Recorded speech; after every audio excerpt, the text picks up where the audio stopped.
I said, I'm seeing my period. Stop it. You don't do that. He said, are you seeing your period? I said, yes.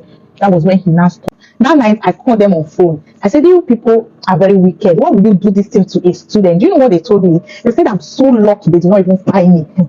It's okay. I should just think of anybody that has money. I was thinking. I said, I don't know anybody that has money, no. It's just my roommate that I know. They said, okay, that I'm going to get my roommate's money, so they will use it and buy the. This is a true life story of how I escaped from one chance in 2018. So in 2018, I graduated from the university. So I was a victim of one chance. And why I'm telling this story now is because people need to know about this. Seriously, people need to be taught about this. It happens to a friend of mine recently, her mom.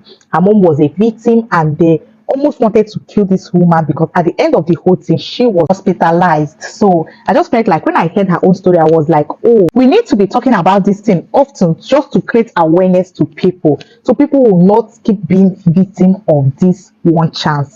So in 2018, I graduated from the university. So because I graduated August.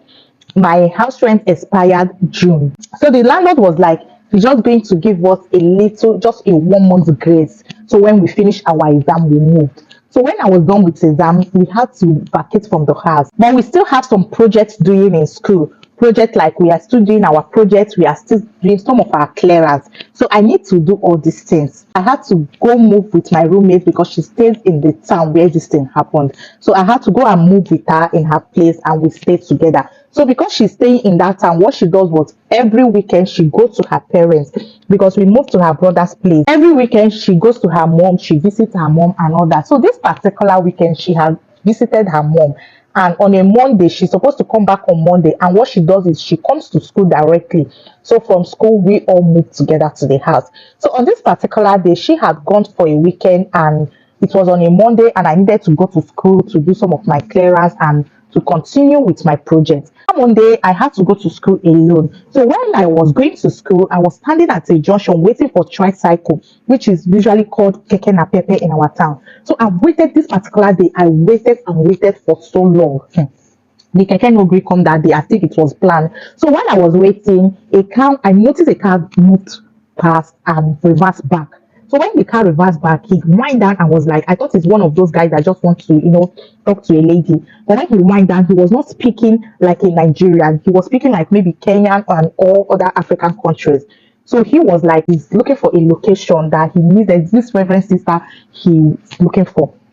I told him, okay, please, I'm new in this place. I don't really know of any references. I don't even know of any way around this place. So he was like, okay, that please, now who is he going to act? Trying to bring in conversation, which is a the red flag. So he was trying to bring in conversation and he was like, please, that the last time he came to Nigeria, he was cheated. So he was advised this time around to make sure he has someone with him so he will not be cheated. And he doesn't know who else. That if I can be able to help him, that he has some dollars in his account, he has some dollars in his bag, that he needed to go with somebody to the Reverend Sister's place so he will not be cheated. So that was it. And because the wrong thing I did here was entering into conversation with these people. The best thing is when somebody asks you for a direction, yes or no, do you know this place? Yes. If you know, direct the person because you may never know who is genuine. If you don't know, please tell the person you do not know and do not allow the person to not conversate with the person, do not allow the person initiate any kind of conversation because that's how they get to people. So that was where I got it all wrong. When I entered into conversation with this guy, I didn't know what I was talking. While I was trying to still talk to him, tell him why I don't know any other place, a guy walked towards me and said, what is the issue? I myself explained to the guy what is going on. I told him, okay, this guy needed a help. Do you know any reverend sister? The guy said, no, he doesn't know. I said, okay, this guy needed a reverend sister. And me, I don't know the place. I'm just new in this area. The guy was like, oh, what else? He said he wants to change his money and he doesn't want to be cheated. The guy was like, yes, now that should help him now. That these people, that it has happened to one of his friends before, that these people always cheat them because they are new in the country and people always take advantage of that. That he would have said he will go and help this guy, but if he should decide to go help this guy, that this guy might not agree because he's a male. They trust female more. I said the strategy. I was like, okay, no problem. I entered the car, he entered, and we were moving. At a point, the guy stopped and said, hold on, the driver, that's the owner of the car, that we need to take an oath, that what of this, my brother? I said, I don't know him, or this is the first time I'm seeing him. He said he doesn't trust him that much, that we need to take an oath and swear that we are not going to cheat him. I said, okay, fine, Is it not to take an oath? And I don't have anything negative. I don't have the intention to cheat you. So since it's just oath, oh yeah, let's go ahead. That was how he brought out sand and gave me to lick, and I leave the sand. That was it. So while we were moving, while we were there, my mom called me on the phone because actually I've been on my mom's neck for this particular money, my project money. She's supposed to send me this money 2 months ago, and I'm the last person that's going to pay that project. So that day I was actually rushing to school to go pay that money. She sent that money that morning because she's the kind of person she like going to the bank early morning, 8 a.m. So as bank is opening, she's just the first person to be receiving. So immediately she sent it. She just told me that she was going to send that money that day. So I said, okay, let me be going to school. So when I receive it, I will just pay. So I was just about going to school when the alert came in, 70,000 naira for my project. I don't know how these people know somebody that has money, because I keep telling myself, all this while I've been going to school, I've been managing, I don't have anything. You people did not come to me. This only time that I had this money in my bag, that's when you people came. It was like, okay, when I was talking to my mom, she was trying to call me to know if I've seen the money. I told her, yes, I've seen the money. And they were like giving me sign like I should hurry up, now. So I told my mom that I was going to call her back, that I'm somewhere, that I will call her back later. She said, okay, no problem, fine. That was how we moved. The same person that said he doesn't know a Reverend Sister place came to a particular point and said, look at the Reverend Sister's house he's looking for, that he needs to enter to go get something, that he's coming back. If I was reasoning enough, like if I was on my senses, I would have suspected that there is something wrong, because 2 minutes ago you told me you don't know where you're going to, and right now you're telling me that look at the Reverend Sister, the same Reverend Sister you're asking me for direction for, look at where he is. I don't know if I was reasoning at that point and I did not just make meaning out of it, and he left. So when he left, the other guy in the car was trying to convince me. He was like, let's take this dollar, see this guy has dollar, let's take it, let's move with it. I was like, no, take his dollar. You guys just made me to swear that I was not going to cheat on him, and you want me to take his dollar. Guy, I can't do it. He was like, no, nothing, I should not mind them, that thing is rubbish, that I cannot do anything. I said, guy, I cannot, I will not learn for my own self, I cannot take this stuff. He said, okay, no problem. That was how he stopped talking about the dollar. So before you know, the other guy walked in. So because what I noticed from it is, if I have taken that dollar, they would have initiated the conversation or the fear that because of this dollar I took, that I'm going to buy or something will happen and all that, and put that fear in me. But because I couldn't take the dollar, then I said, that this ritual I took, that this ritual might is not a good one, and some of the crazy people I see around, some of the buy people I see around, this is some of the reason why they die and they go crazy, that we need to do something about it. I was like, guy, hold on a bit. You guys made me take this oath. You guys made me believe you. I'm just trying to help you. So where is all these things coming from? Like, guy, dude. He was like, no. That they are sorry, but the thing is, I've taken it and I've taken it. And while we were in the car discussing, because I had to sit at the front seat, while we were in the car, the other guy said I should spit on my palm. So I spit on my palm, and he said I should turn my hand. When I turned my hand, I saw the spit here. Something I did here, and I saw it here. I was like, what is going on? And the other guy was like, hey, see smoke is coming out from your head. There is a smoke. There is a smoke. I was so scared. That was the point they put fear in me. I was so scared. And they said the only way to reverse this is for me to go get a particular egg. It's for me to go get a particular egg, and that egg, they call it, I've forgotten the name. They say it's for ritual. They use it to cancel ritual, and you don't just see it anywhere. There is a particular place they need to get it. I'm going to go with them, but they need money to buy it, because this particular egg is very expensive, and I need to get that egg before 12 p.m. because once it's 12 p.m. and the sun comes out, anything that happened to me, I should take it. Jesus, I was so scared. Like, these people put fear in me. I was so scared. I was so scared. So I was like, okay. They now started asking me, where have you seen money before? I said, okay, I see money. My roommate has money. They say, okay, how much does she have? I said she has about 200,000 in her account. They said, okay, do I know her PIN? I said, yes. Do I know where she keeps her ATM? I said, yes. They said, okay, that will go get that one. What of my parents? I said, my mom just sent me all the money she has now, that she doesn't have any money. That even if she will have, it will not be up to 20,000.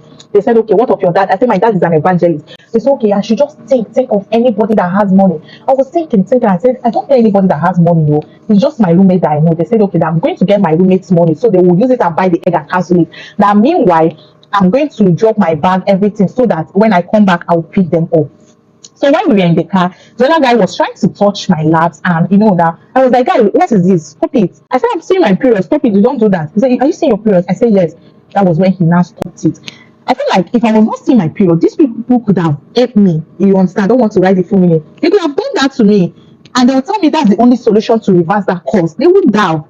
So, but thank God I was seeing my period because I don't know what would have happened. So I said, okay, no problem. Let me just go and look for her money. So they took, I had a phone then, I had a big phone, I had a smaller phone. And the SIM card I use in receiving alert is on the smaller phone, while the bigger one was the one I use for browsing and my social media. So they said, which one do I receive alert with? Which SIM card? I said, this particular one on the smaller phone. They said I should change it and put it in the bigger phone, then bring the one that is in the bigger phone and put in the smaller phone so I can use it and be calling them. That I should give them my bigger phone. Then I was having like 12,000 naira cash. That I should give them the cash I had. They just collected everything. I thank God I don't have any important still document in my bag. They said I should leave everything, and when I come back, ensure that they are going to give it to me. I should just go. That was how I left this. You see the way I was running. Hey, these people are so wicked. Now, God, like if you are one of them and you're here seeing this post, God will punish you very well. You people will not live long. And you know those people that did that thing to me. By now, if you're not dead, I know you should be useless. So that was how, if you see the way I was running, when I got to the house, I saw my roommate's brother. I didn't even talk to him because they would threaten you not to talk to anybody. That if you talk to anybody, you're going to die. So I didn't talk to him. I just rushed. He saw the way I was rushing. I just rushed to the room, was searching for money, searching. I couldn't see. I saw 10 naira, I saw 20 naira, that's 30 naira. I collected it. I was now looking for my roommate's ATM. I couldn't see. I had to call her on phone. I said, babe, where is your ATM? Because I never knew she left with it. She was like, she traveled with it. I said, oh my goodness, see the audacity. That's how I would have entered the kind of place I couldn't come out from. And thank God she traveled with it. So I was like, oh my God. They said, what's the problem? I said, nothing, nothing, nothing, no problem. So I had to call these people because obviously there is no other place I can get money from. I had to just call them because I have checked the time. It's already 11 a.m. and this thing happened around 9 a.m. I was like, very soon, very soon the sun will come back and I don't know what is my fate. So when I called them on phone, I told them, guys, I couldn't see money. The only thing I saw was 30 naira. They said, how much did I say? I said 30 naira. They said, that should just keep looking, that when I say I will come. When I've searched and searched and searched, and I cannot come and meet my roommate's brother to tell, what will I tell him I need money for? So when I couldn't see money, I just had to take my faith. I said, this is 11 a.m. and these people, they said they are there waiting for me. Let me just go and meet them and tell them, see what I've seen. So that was when I rushed out from the house and I went to that place and I couldn't see them. I was like, I had to start running like a crazy person, street by street, looking for these people, asking everybody, do you see anybody with this card? Do you see? Like, it was so crazy, but I couldn't see them. So I had to just stay one place and wait for them. No, they were the one that advised me. I had to call them on the phone. They advised me to stay there and wait for them. That they went out to go get something. I said, okay, no problem. So I sat down. So there is a fast food, not fast. There's a provision store close to where they dropped me. So I had to just gather my morale because it was already getting to tough, and I don't want to die. So I just had to gather morale and go there. And I talked to them. I talked to them. I told them that, still, please, I needed to call somebody. They left with my phone, everything. I don't have money right now. But when they come, I'm going to pay you because then phone booth is 150 naira. So after they were like, they don't do that kind of thing and all that. But after, when they saw the way I was going about it, they knew it was something serious. They said, it's like, this is serious. I said, yes, so it's between life and death. If I don't make this call, I might just die. Then I said, okay, I should make the call. When I called, all of them, everybody was like, they were looking at me. I said, what is going on? What is the issue? I was nearly, they told me, which number am I even trying to call? I said, there's these guys I saw, and they did something to me. They said, I'm going to reverse that thing. I came here, and I did not see them again. That's the people I'm looking for. They now looked at themselves, and they told me that the number I was trying to call, Truecaller said, is 419. Guys, that was, immediately they said 419, as if something went off from my eyes. I got myself, and I was like, this car, in Nigeria. How can you expect people to collect your money, your phone, and everything, and you're expecting them to come back? That was when it was done on me that these people have gone with my money, and there is nothing I can do about it. So the next option was to call my dad, who is a pastor. I called him because I was still scared of dying. So I called him. I said, Dad, look at what is going on. I just have to pray for me. So he prayed for me. I said I should go home, and I have to go home. I called my pastor. But before I went home, I collected money from my roommate's brother and went to the school to block the land and everything. But before I could even do all those stuff, they've already withdrawn because they make sure they wasted my time and they went out and be doing their stuff. So they withdrawn everything. And that was it. I just had to come back home. And funny enough, when I was in the car going to school, I was trying to tell people what happened to me. They were like, really? You don't know about this stuff? Old formats. I was so ashamed of myself. I went to school. I gathered everybody. I was telling them, look at what happened to me. Look at what happened to me. They were like, old formats. I said, so it's just me that I've not heard. Even my roommate said, she has been hearing about this kind of stuff. Oh my God, only me. Before I could even get to school to block the line, they've already done what they want to do, and that was it. And I just thank God that my roommate's ATM was not in her disposal, and everybody, my relative, everybody, they don't stay in the town that stuff happened. They stayed in another town. They're staying in Port, and this thing happened in Enugu. So I just thank God that if not, where will I even start from? I've not somebody that cannot even pay her project. And when these people, me that don't even know what dollar is, I've never seen dollar in my life, and I'm helping somebody to go so that they don't cheat. Do I know how much they exchange dollar for? To tell you that these people, they are just so crazy. They know how to enter people. They know how to do this stuff very well. So that was it. And after the prayer, I told my pastor to pray. And after the whole prayer, I go myself. That night, I called them on phone. I said, you people are very wicked. Why would you do this thing to a student? Do you know what they told me? They said, I'm so lucky they did not even find me. They say, I'm so lucky that they did not find me, that they would have find me, that if they have find me by now, I would not be calling them on phone and be telling them rubbish. And before now, when I was still telling them, I couldn't see money. And do you know what? When this thing happened to you, because after it happened to me, like I said, I went to school, and when I was telling them, they were like, this is whole story, and everybody knows about it. And I was so ashamed of myself. So when this thing happened to you, and when you hear a related story, you just see how foolish you are, because it always sounds foolish. It always sounds useless to people because they don't really understand. So somebody else, it happens to the person, and they use this person for 1 whole week collecting money from her. And the funny part is they keep sucking you. As long as money is coming out, they keep sucking you until your eye is clear. And they will tell you never to tell anybody. So you just on your own being foolish, collecting money, going to borrow money, going to do everything to just to give feed to useless people. I was so mad. I was like, it's too extra. I thank God for my life, because for them to say they would have fined me, who knows? Maybe they would have actually because these people are crazy people. They can use it for something like ritual or something. So thank God they couldn't do any of this to me, and I survived them. After then, in 2018, I couldn't tell anybody the story because I felt like there's no need. But coming back to 224, it happens to a friend of mine who actually know about the story. It happens to her mom, and this thing happens to her mom for more than 6 months. The worst part is she was saving with her mom. Her mom was collecting money with different people. Like the pages of the debt was too much. I felt for her. This woman has to be hospitalized when all the people she was borrowing money from was calling her. She has to be hospitalized. That's to show you how wicked these people are. Somebody's mom, and you actually know this is somebody's mom, and you have the mind to be doing this. If you're that person and you're seeing this post, the way God will punish you people, do you know, when they see this one die, this one, sometimes I just feel like who knows what they've done, and who knows what they've done that brought them to this, because so many of them are working with courses. So if you're a young lady, do not even associate yourself with those kind of people, because they curse upon their head and their children. Yeah, I don't like cursing some people's children, because the children, they are innocent, but the Bible says it will happen to them to their 4th and 5th generation. So if Bible can say it, who am I? Even without laying that curse directly on the person, the Bible have already caused the person, because you don't put pain in somebody's body and you expect to enjoy the world. You expect to enjoy yourself. You don't do that. So that was how it happens to my friend's mom, and it hurts me so much. That's why I decided to make this video, to create more awareness about One Chance, to create more awareness about their format, because the format they are using is still the same format you're using. So the red flag there is anytime you're in a strange place and somebody is actually forcing you to enter into conversation, especially when they ask you a question, please run. That is a very, very red flag. Secondly, when you see anybody saying dollar, showing you dollar, even if they said this dollar is my own, and anything they are talking about and they brought dollar to the issue, please run. I've been hearing about this, but the one I heard about is when you're in a car with them and you're conversating with them. I never heard of them seeing you on the road asking you questions, and this happened, and it was unexpected. Like I never expected that stuff will happen. So that was my experience, and it's very crazy, because then I don't even know how I survived. It was a good Samaritan at the end of the day that helped me pay for that my project, because I would have had another carry, like an extra year to my something that my mom, that was even the most annoying part of it. I said, if this money is just a random money, I will not be so pained. But this woman has to stay hungry. Do you know what it means for somebody to send me 70,000? At that point, she had to stay hungry. She had to abandon every other thing just to give me that money. And some foolish people just came to take that money away from me. And you want to live a good life. You want to live a long life.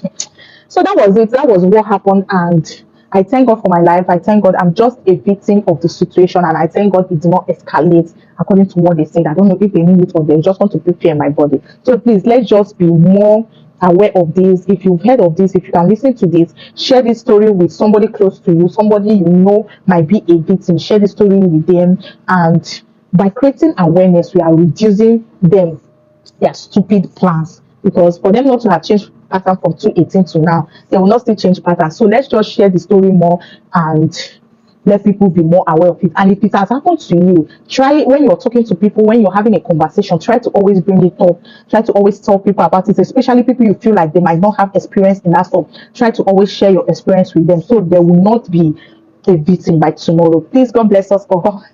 I don't know. I don't know why I'm not really the story kind of person, but for me to sit here for more than 15 to 20 minutes and I'm talking about this story, you know how serious it is, and everybody just don't need to encounter these people, because when you encounter them, you don't know what your own story might be. Thank you all for tuning in. I hope this story helps you. I hope this is a personal experience. This is a true life story. I did not make it up. It happened through life. Thank you guys. Bye. And if you're one of those people, one of those one chance people, and you are seeing this story, the way your life will be from now, you already said, you even know say your life don't useless, and you don't need anybody to tell you that your life is useless. You should know that your life is useless already. So if you're one of them, know that your life is useless.